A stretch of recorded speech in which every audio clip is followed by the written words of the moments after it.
है राज्यसभा चुनाव से जुड़ी ये खबर है। इंडिया गठबंधन की बैठक खत्म हुई। राज्यसभा सांसद सरफराज का बयान सामने आया। महागठबंधन एक होने का दावा किया है। देखिए, दोनों प्रत्याशी की जीत सुनिश्चित होगी। दोनों प्रत्याशी का कल नामांकन होगा। सुबह 11 बजे दोनों नामांकन करेंगे। जेएमएम की ओर से बैजनाथ होंगे प्रत्याशी, कांग्रेस की तरफ से प्रणव झा होंगे प्रत्याशी। ज्यादा जानकारी देंगे न्यूज 18 संवाददाता ओम प्रकाश हमारे साथ जुड़ रहे हैं। ओम प्रकाश, राज्यसभा चुनाव को लेकर ये बैठक और बैठक के बाद कहीं ना कहीं गठबंधन की एकजुटता की संदेश निकलकर सामने आई। एक बार पूरी जानकारी चाहेंगे आपसे। जी बिल्कुल, अगर बात की जाए तो राज्यसभा चुनाव को लेकर जो सरगर्मियां बढ़ी हुई थी और जो कयासों का दौर जारी था, उस पर कहीं ना कहीं एक विराम लगाने का प्रयास जो है आज महागठबंधन की बैठक के बाद हुआ है। तमाम जो महागठबंधन के दल हैं वो एक सुर में ये बात उनके द्वारा कही गई है कि दोनों प्रत्याशी जो कि कांग्रेस से और जेएमएम से जो दोनों प्रत्याशी हैं राज्यसभा के लिए, उन दोनों की जीत सुनिश्चित होगी और इसे लेकर तमाम दल जो हैं वो एक साथ आएंगे। कल सुबह 10:30 बजे विधानसभा स्थित मुख्यमंत्री के कक्ष में तमाम लोग मौजूद होंगे, सभी विधायक, और फिर वहां से एक दोनों प्रत्याशियों का जो पर्चा है वो भरा जाएगा। खासतौर से बात तो कांग्रेस के जो प्रत्याशी हैं प्रणव झा, उन नामांकन फॉर्म पर जो वित्त मंत्री ने भी कहा कि उन पर 56 विधायक हैं, सभी के सिग्नेचर हैं। और खास तौर से बात की जाए तो इस तरह से उन्होंने उम्मीद जताई कि अब जो महागठबंधन के दोनों प्रत्याशी हैं वही जीतेंगे और कोई भी प्रत्याशी दूसरा जीत नहीं पाएगा। इस तरह का दावा उनके द्वारा किया गया है। और खास तौर से बात करें तो इसे लेकर सभी दलों ने एकजुटता दिखाई है, चाहे वो राजद हो, माले हो या फिर और जो जेएमएम हो और कांग्रेस हो। तब देखना होगा कि इस पूरी जांच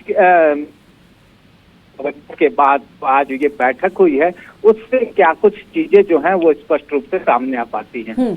ओम प्रकाश, और जो ये नंबर्स हैं, जो नंबर्स चाहिए राज्यसभा के लिए, वो पर्याप्त हैं इन लोगों के लिए? जी बिल्कुल, एक प्रत्याशी को जीत के लिए 28 विधायकों के समर्थन की जरूरत है और महागठबंधन के बाद इस वक्त कुल 56 विधायकों का समूह जो है वो मौजूद है। ऐसे में दोनों प्रत्याशियों की जीत के लिए संभावना जो है वो प्रबल है। हालांकि अब देखना होगा कि कहीं कोई उलटफेर न हो। झारखंड का अपना एक इतिहास रहा है हॉर्स ट्रेडिंग का, और यहाँ पर तमाम तरह की बातें पूर्व में भी सामने आती रही हैं, चाहे वो 2012 की बात हो या फिर 16 की या फिर 2010 की। तमाम जगहों पर इस तरह की चीजें जो है हॉर्स ट्रेडिंग से संबंधित वो सामने आई हैं। तो ऐसे में अब हॉर्स ट्रेडिंग अगर होती है तो फिर क्या कुछ स्थितियां या परिस्थितियां बनेंगी, वो देखना दिलचस्प होगा। जी ठीक है ओम प्रकाश, बहुत धन्यवाद आपका इन तमाम जानकारियों के लिए।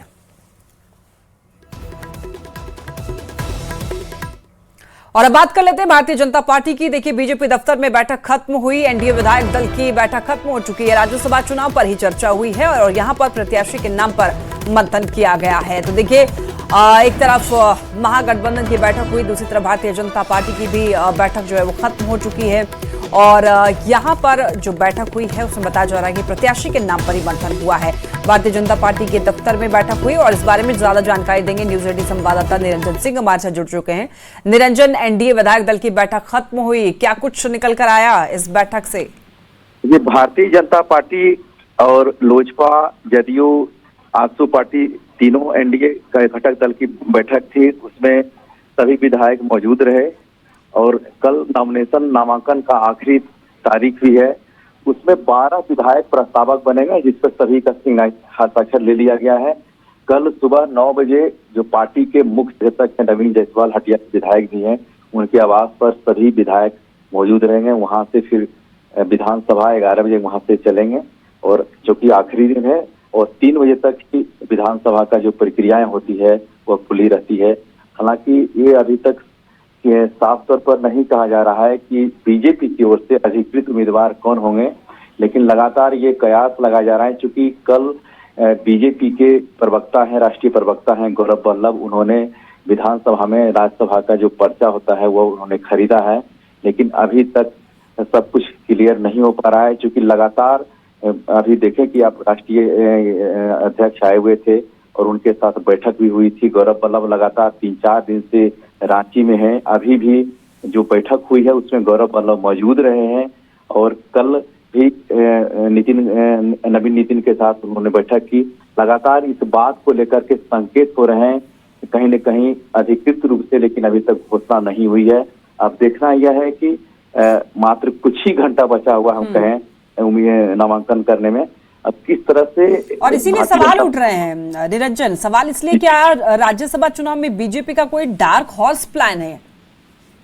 देखिए, अगर हम आंकड़े की बात करें तो कुल मिलाकर के 28 विधायक की जरूरत होती है राज्यसभा में। यहाँ पर 2 सीट खाली हुई है और बीजेपी के पास 21 का मतलब बीजेपी के पास 21 विधायक है और 3 लोजपा, जदयू, आजसू, यानी 24 कुल मिलाकर के हो रहे हैं। 4 कहीं न कहीं यहाँ पर जरूरत हो गई, यानी 28 विधायक अगर वोटिंग करेंगे तभी जाकर के राज्यसभा का सदस्य हो सकते हैं। अब 4 विधायक कहाँ से आते हैं? चूंकि ये झारखंड का इतिहास रहा है हॉर्स ट्रेडिंग में, इससे पहले भी कई बार हो चुका है यहाँ, इससे कोई गुंजाइश नहीं है।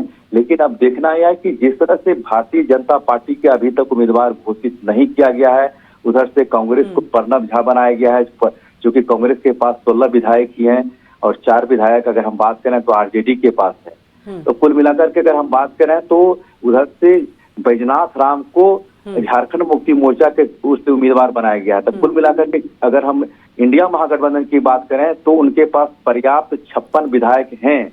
लेकिन कल जिस तरह से बिल्कुल निरंजन, जो इस वक्त अभी स्थिति देखने को मिल रही है राज्यसभा चुनाव से जुड़ी हुई, उसको देखकर ऐसा लग रहा है कि पॉलिटिकल सिनेरियो थोड़ा सा उलझा हुआ है। नजर बनाए रखिएगा। बहुत धन्यवाद इन तमाम जानकारियों के लिए।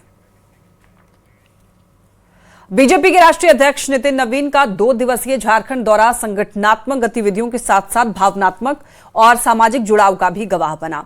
रांची से लेकर रामगढ़ और बोकारो तक कार्यकर्ताओं ने उनका जोरदार स्वागत किया। इस दौरान उन्होंने कार्यकर्ताओं में नई ऊर्जा भी भरी, अपने पारिवारिक कार्यक्रम में शामिल होकर संवेदनाएं भी व्यक्त की। ये रिपोर्ट देखिए। नितिन नवीन का मिशन झारखंड, कार्यकर्ताओं को दिया मूल मंत्र, संगठन को दी नई धार। बीजेपी के राष्ट्रीय अध्यक्ष नितिन नवीन झारखंड के 2 दिवसीय दौरे के बाद दिल्ली रवाना हो गए। अपने दौरे के दौरान उन्होंने संगठन को मजबूत करने की कोशिश की। प्रदेश कार्यालय में उन्होंने जिलाध्यक्षों, प्रदेश पदाधिकारियों, सांसदों और विधायकों के साथ कई दौर की बैठक की। बैठक में संगठन विस्तार और आगामी राजनीतिक रणनीति को लेकर चर्चा की। राष्ट्रीय अध्यक्ष ने सभी नेताओं और कार्यकर्ताओं को जनता के बीच सक्रिय रहने और संगठन को मजबूत करने का संदेश दिया। कार्यकर्ताओं ने जिस प्रकार से उत्साह के साथ हम लोग के साथ संवाद किया, मैं मानता हूं भारतीय जनता पार्टी के लिए झारखंड की जमीन निश्चित रूप से उज्जवल भविष्य लेके आएगी और झारखंड में भारतीय जनता पार्टी की जड़ें फिर से उसी प्रकार से हम मजबूत करने में सफल होंगे। संगठन को किस रूप में मजबूत किया जाए, इस पर बहुत सारे विषयों पर उन्होंने अपने अनुभव और जिस तरह से देश के सामने चुनौतियां हैं, उन सारे विषयों को लेकर संगठन को किस रूप में मजबूती के साथ खड़ा करना है, इन विषयों पर उन्होंने चर्चा की। राजनीतिक कार्यकर्ताओं के बीच नितिन नवीन का एक भावात्मक पक्ष भी देखने को मिला। बोकारो पहुंचकर उन्होंने अपनी बड़ी मौसी स्वर्गीय शोभा रानी लाल को श्रद्धांजलि अर्पित की और शोकाकुल परिवार से मुलाकात की। करीब आधे घंटे तक उन्होंने परिजनों के साथ समय बिताया। इसी दौरान प्रधानमंत्री नरेंद्र मोदी का फोन भी उनके पास आया। नितिन नवीन ने प्रधानमंत्री को अपने बोकारो प्रवास की जानकारी दी। वहीं प्रधानमंत्री ने भी शोक संतप्त परिवार के प्रति अपनी संवेदना व्यक्त की। बहुत लगाव था सब बहन में और वो मौसी हमको बहुत ज्यादा मानती थी। एक चीज बताइए, आके क्या आप लोगों को बोले थे? बोले कि जैसा भी जो भी होगा हम आप लोग के साथ में हैं, जब भी कुछ भी जरूरत हो, दिन हो रात हो, हम लोग हमेशा साथ में हैं। परिवार का कोई भी सुख दुख होगा हम लोग साथ में मिलकर हम लोग रहेंगे। बोकारो, रामगढ़ और रांची में बीजेपी कार्यकर्ताओं का उत्साह चरम पर। रामगढ़ के कोठार चौक पर नितिन नवीन ने शहीद निर्मल महतो की प्रतिमा का माल्यार्पण कर श्रद्धांजलि अर्पित की। इसके बाद छतरमांडू और चितरपुर समेत कई स्थानों पर कार्यकर्ताओं ने फूल मालाओं और झंडा बैनर के साथ उनका भव्य स्वागत किया। विश्व की सबसे बड़े पार्टी के अध्यक्ष अगर कहीं पर भी आएंगे तो उत्साह तो चरम पर रहेगा। यार आप ये उत्साह देख सकते हैं कार्यकर्ताओं के माध्यम से कि तमाम कार्यकर्ता जो है यहाँ पर उपस्थित हैं और तमाम लोग उनके स्वागत के लिए बेचैन दिखे। पूरे झारखंड के कार्यकर्ता उत्साहित हैं माननीय राष्ट्रीय अध्यक्ष के आगमन से और पूरा झारखंड में उत्साह का माहौल है। झारखंड दौरे के दौरान नितिन नवीन ने एक तरफ संगठन को मजबूती देने का संदेश दिया तो दूसरी तरफ कार्यकर्ताओं और समाज के कई वर्गों से सीधा संवाद भी स्थापित किया। बीजेपी इसे आगामी राजनीतिक चुनौतियों और चुनावी तैयारियों के लिहाज से बेहद अहम दौरा मान रही है। Bureau report, news 18। पलामू के मेदिनीनगर टाउन हॉल में आजसू पार्टी का प्रमंडलीय युवा सम्मेलन आयोजित किया गया, जिसमें आजसू सुप्रीमो और पूर्व उप मुख्यमंत्री सुदेश महतो शामिल हुए। इस दौरान उन्होंने युवाओं से बदलाव और विकास में सक्रिय भूमिका निभाने की अपील की। तो ये उदाहरण आपके परिवार उर्वरा धरती के अंदर में नवीन पीढ़ी के बीच में एक संवाद का कार्यक्रम रखा गया संगठन की ओर से, जहां तीनों जिले के युवाओं ने भाग लिया है। झारखंड की समझ और नीच समझदारी से झारखंड को और अपनी चेतना और अपनी ऊर्जा से आगे ले जाने का संकल्प लिया गया है। आज गुमला से बड़ी खबर, जहां NH 23 पर यहां पर लामकाना के पास में एक मालवाहक ट्रक में अचानक से आग लगी। ट्रक छत्तीसगढ़ से चावल लेकर रांची आ रही थी और बताया जा रहा है कि ट्रक जो है पूरी तरीके से जलने लग गया। चालक ने समय रहते ही ट्रक से कूदकर अपनी जान बचा ली। हालांकि मौके पर पहुंची दमकल की टीम ने काफी कोशिश के बाद आग पर काबू पाया। ड्राइवर का हाल ठीक है ना? रांची से बड़ी खबर, जहां पर देखिए अरगोड़ा थाना क्षेत्र में हादसे में घायल युवक के मुआवजे की मांग को लेकर परिजन और स्थानीय लोग देर शाम थाने पहुंचे। अब लोगों ने हंगामा भी किया। इसके बाद पुलिस ने भरोसे के बाद लोगों को शांत कराया।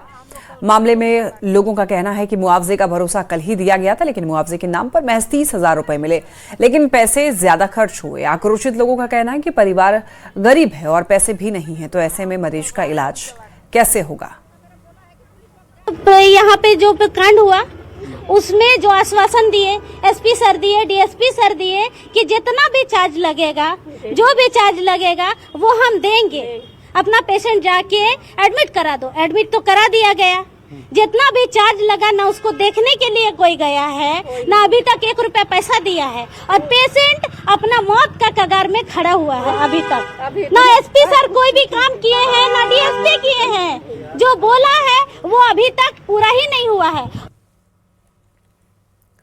रांची पुलिस ने सड़क सुरक्षा व्यवस्था को मजबूत करने के लिए सख्ती बढ़ा दी है। देखिए, ADG मनोज कौशिक के निर्देश पर PCR और हाईवे पेट्रोलिंग की समीक्षा की गई, जिसमें कई वरिष्ठ अधिकारी शामिल हुए। इस दौरान पुलिस कर्मियों को ड्यूटी में लापरवाही और भ्रष्टाचार पर सख्त चेतावनी दी गई। साथ ही जनता के साथ बेहतर व्यवहार और सोशल पुलिसिंग पर जोर दिया गया। अधिकारियों ने यह साफ किया है कि अवैध वसूली या अनुशासनहीनता पर बड़ी कार्रवाई होगी।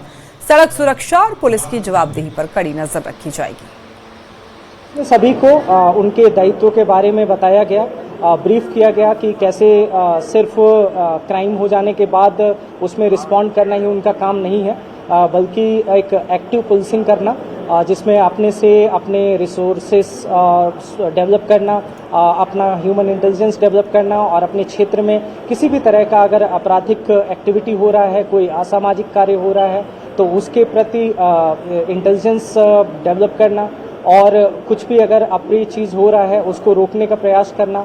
जितनी भी एंटी क्राइम चेकिंग की जाती है हाईवे पे, स्पेशली कोई भी क्राइम घटित होता है कहीं पे, तो वहाँ पे एंटी क्राइम चेकिंग उनके द्वारा तुरंत लगाई जाए।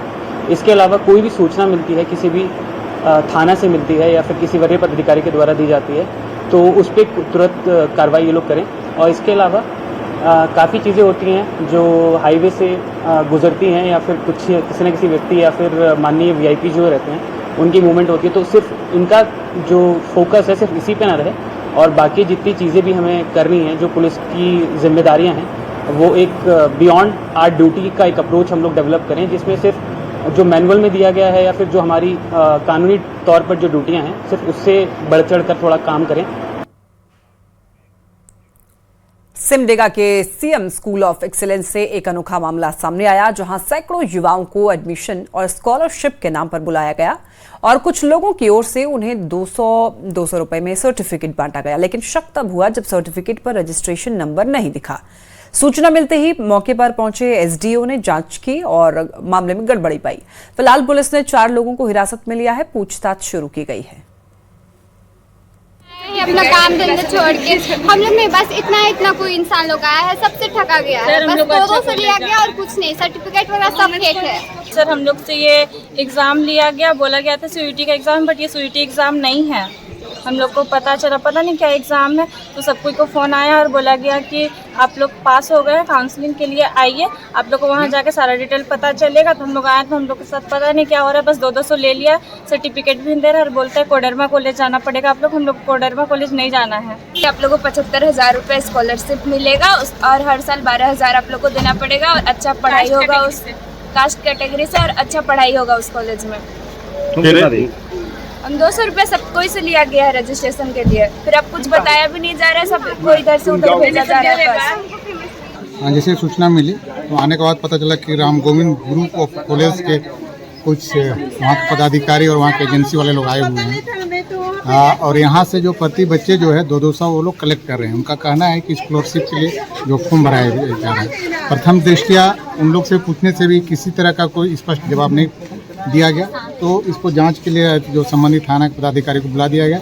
डीएससी से बात की गई, संबंधित स्कूल के प्रिंसिपल को भी बुलाया गया है कि उन्होंने किस अधिकार से किसे परमिशन से जो है स्कूल जो है उनको उपयोग के लिए दिया है। तो जांच उपरांत जो भी सच्चाई आएगी उसके बाद बताया जाएगा। साहिबगंज पुलिस ने मादक पदार्थों के खिलाफ अभियान के तहत बड़ी कार्रवाई की। पुलिस ने यहां पर 7 ग्राम से भी ज्यादा MDMA ड्रग्स के साथ में एक युवक को गिरफ्तार किया है। पुलिस ने भाग रहे 23 साल के फिरोज शेख को पकड़कर उसकी तलाशी ली और MDMA बरामद किया गया। देखिए, पुलिस ने मादक पदार्थ जब्त करके आरोपी को गिरफ्तार कर लिया है, उसे न्यायिक हिरासत में भेजा गया है। कुछ लोगों के द्वारा नशीले पदार्थों की खरीद बिक्री किया गया। सूचना के सत्यापन एवं आवश्यक कार्रवाई हेतु पुलिस अधीक्षक महोदय साहिबगंज के द्वारा एक छापामारी दल का गठन किया गया। छापामारी दल के द्वारा उधवा ओवर ब्रिज के पास से खदेड़ कर एक व्यक्ति जिसका नाम फिरोज शेख है को पकड़ा गया। उसकी विधिवत तलाशी ली गई। उसके पॉकेट से लगभग 7.88 ग्राम MDMA जैसा पदार्थ। जामताड़ा से बड़ी खबर है, जहां पुलिस ने साइबर अपराध के खिलाफ कार्रवाई की। पुलिस ने करमाटाड़ा थाना क्षेत्र से एक साइबर ठग को गिरफ्तार किया है। गिरफ्तार आरोपी लोगों को SBI क्रेडिट कार्ड बंद होने या फिर नया कार्ड जारी करने का झांसा देता था, मोबाइल में APK फाइल डाउनलोड करवाता था और बैंकिंग जानकारी हासिल कर ठगी करता था। तो पुलिस ने उसके पास से 3 मोबाइल फोन और 5 सिम कार्ड बरामद किए हैं और उस पर लीगल कार्रवाई शुरू की गई है। हजारीबाग में यातायात नियम तोड़ने वालों के खिलाफ सख्त कार्रवाई की जा रही है। अब सिर्फ जुर्माना ही नहीं बल्कि ड्राइविंग लाइसेंस भी निलंबित किया जा सकता है। जनवरी से अप्रैल तक पुलिस और परिवहन विभाग ने 1080 लोगों के लाइसेंस निलंबन की प्रक्रिया शुरू की है और ये कार्रवाई बिना हेलमेट ओवरलोडिंग, रफ ड्राइविंग और सीट बेल्ट नहीं लगाने जैसे नियम उल्लंघनों पर की गई है। नहीं किया जा रहा है, इस वजह से जैसे मान लीजिए कि लाइसेंस नहीं है किन्हीं के पास या हेलमेट नहीं पहना जा रहा है, तो उस स्थिति में सस्पेंशन किया गया है। लोगों से क्या अपील करेंगे सर? अपील करते हैं कि हेलमेट पहन के चलें, अपना लाइसेंस बनवा लें, नियमों का उल्लंघन नहीं करें। रामगढ़ में ठनका गिरने से 2 लोगों की मौत और 2 लोग घायल हो गए हैं। घायलों का इलाज निजी अस्पताल में चल रहा है। पहली घटना कुजू ओपी क्षेत्र में हुई, जहां पर घर के अंदर बैठे एक 16 साल के लड़के साहिल कुमार की मौत हो गई और 2 लोग घायल हो गए। वहीं दूसरी घटना गंड के बस्ती में हुई, जहां पेड़ पर आम तोड़ रहे 30 साल के राजू मुंडा की बिजली गिरने से मौत हो गई। दुखित घटना हमारे वार्ड में हुआ है, जो कि ऐसा घटना पहली बार जो है देखने को मिला है। जो कि जो मृतक जो बच्चा है वो साहिल कुमार, पिता विनोद कुमार 15 वर्ष का है और उसके पिता भी घायल है। जो विनोद कुमार पिता विनोद महतो है और एक उसका साथी था, दोस्त था, जो मनीष कुमार पिता मुकेश कुमार महतो, वो भी 15 वर्ष का है, जो अभी घायल है, जो होप में इलाज चल रहा है और जो मृतक है अभी सदर में पोस्टमार्टम के लिए। चाईबासा से बड़ी खबर, जहां झारखंड ओडिशा सीमा से सटे क्षेत्र में एक दंतैल हाथी के हमले में किसान की मौत हो गई है। घटना उस समय हुई जब वो खेत में खाद डाल रहा था। इसी दौरान हाथियों के झुंड से निकले एक दंतैल हाथी ने हमला कर दिया। गंभीर रूप से घायल किसान को अस्पताल ले जाया गया, जहां डॉक्टरों ने उन्हें मृत घोषित किया। ग्रामीणों ने वन विभाग से हाथियों की गतिविधियों पर निगरानी बढ़ाने और सुरक्षा के बेहतर इंतजाम करने की मांग की है, क्योंकि ये पहली बार नहीं है। इससे पहले भी कई बार ऐसा हो चुका है जब ऐसे दंतैल हाथी ने किसानों पर या आम व्यक्ति पर हमला कर दिया है और उससे जान चली गई है। झारखंड ओडिशा सीमा क्षेत्र का ये मामला है। दंतैल हाथी अपने झुंड से बिछड़ कर आया और यहाँ पर एक आम किसान को उसकी जान ले ली, और ऐसे कई मामले आ चुके हैं। इसीलिए वन विभाग से लगातार ये मांग की जाती है कि इस तरीके से ऐसे केस में सावधानी कैसे बरती जाए, सुरक्षा के बेहतर इंतजाम लोगों के लिए किए जाए।